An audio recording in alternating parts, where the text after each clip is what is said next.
नमस्कार, आप देख रहे हैं प्लैनेट पहाड़। और आज सबसे बड़ी खबर हमारे सामने जो आ रही है वो ये है कि शिक्षा मंत्री मदन दिलावर गायब हैं। जी हाँ, आपने सही सुना, शिक्षा मंत्री मदन दिलावर गायब हैं। पोस्टर्स जो है वो पूरे जयपुर में जगह जगह पर लगाए जा रहे हैं ताकि शिक्षा मंत्री जो है वो जल्द से जल्द मिले, क्योंकि शिक्षा मंत्री अगर गायब रहेंगे तो शिक्षा विभाग पर इसका कितना प्रभाव पड़ेगा।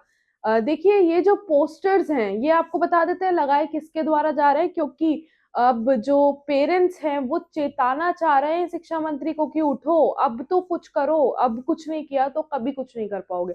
और शायद यही जो थिंकिंग है यही जयपुर वासियों की भी है, क्योंकि जब जयपुर वासी उन पोस्टर्स को देख रहे हैं तो बातचीत चल रही है, हॉट टॉपिक बने हुए हैं मदन दिलावर जयपुर का। इसके साथ ही आपको बता दें, 1 नवंबर को नीरजा मोदी स्कूल में अमायरा, जो महज सिर्फ 9 साल की बच्ची थी, उसने सुसाइड अटेम्प्ट किया। सुसाइड उसने इसलिए अटेम्प्ट किया क्योंकि जो टीचर्स हैं वो उसकी कोई बात नहीं सुन रहे थे, उसको बुली किया जा रहा था स्कूल में। कई ऐसी सीसीटीवी फुटेजेस सामने आई जिससे साफ पता चल रहा था कि बच्ची इस हद तक मेंटली टॉर्चर हो चुकी थी कि वो मजबूरन वहां गई, रेलिंग पे खड़ी हुई और वहां से कूद गई। देखिए, जिसके बाद ये जब दुखद हादसा हुआ तो अमायरा के पेरेंट्स जो हैं वो कई बार शिक्षा मंत्री के पास गए, गुहारें लगाई, बोला कि कोई ना कोई स्ट्रिक्ट एक्शन जो है वो स्कूल के खिलाफ लिया जाए। और देखिए, सबसे बड़ी बात जो इस पूरे केस की सामने निकल कर आई वो ये थी कि शिक्षा विभाग के जो लोग थे जो इन्वेस्टिगेशन करने वहां पे गए थे, शिक्षा मंत्री तक को अंदर स्कूल के अंदर नहीं घुसने दिया। तो देखिए किस लेवल की स्कूल ने तानाशाही जो है वो बना रखी थी कि शिक्षा मंत्री जो खुद आए थे, देखने आए थे कि क्या असल में हुआ है। तो क्या शिक्षा मंत्री के पास इतना भी पावर नहीं है कि प्राइवेट स्कूलों में क्या हो रहा है, क्या चल रहा है, उनको पता चले, वो जानना चाहे तो वो जा सके वहां पे। तो देखिए, इसी सब सिनारियों को लेकर अब जो है अमायरा के जो दोनों पेरेंट्स हैं, माता पिता, वो काफी हताश थे। कई धरने भी उन्होंने शहीद स्मारक पे दिए, कैंडल मार्च निकाली, अपनी बेटी के लिए न्याय मांगा, और न्याय मांगा उन सब बच्चों के लिए जो वहां पर पढ़ते हैं और बुलिंग का शिकार होते हैं।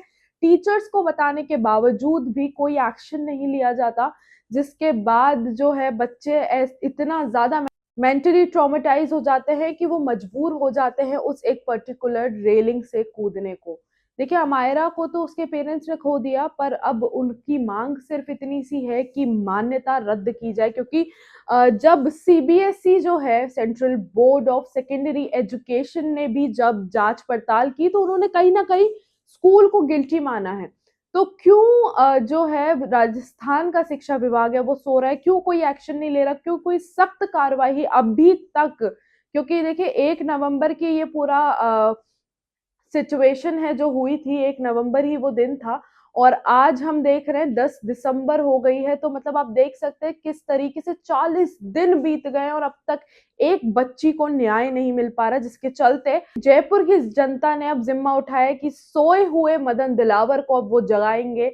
और साथ ही में अगर मदन दिलावर खो चुके हैं कहीं ना कहीं, इन सारे मुद्दों से भाग रहे हैं, दूर भाग रहे हैं, नहीं मिल पा रहे हैं, कि अगर मदन दिलावर इन सारी सिचुएशन से दूर भाग रहे हैं तो जरूरी है कि, क्योंकि जब शिक्षा विभाग ढूंढता है कि उनका मुखिया कहाँ है तो मुखिया सो तो रहा है, इसके साथ ही खो भी चुका है कहीं ना कहीं। क्योंकि जब इतना बड़ा न्याय पेंडेंसी में रहता है तो बहुत बड़ा सवाल उठाता है उनके कार्यकाल पर भी।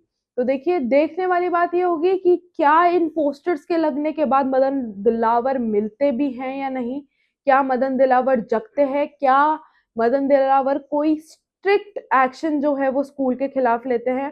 क्योंकि ये सिर्फ अमायरा का नहीं, उन सारे पेरेंट्स का भी कंसर्न है जो नीरजा मोदी स्कूल में अपने बच्चों को उनका भविष्य साकार करने के लिए भेजते हैं। और ऐसी खबरों के लिए देखते रहिए प्लैनेट पहाड़ जयपुर।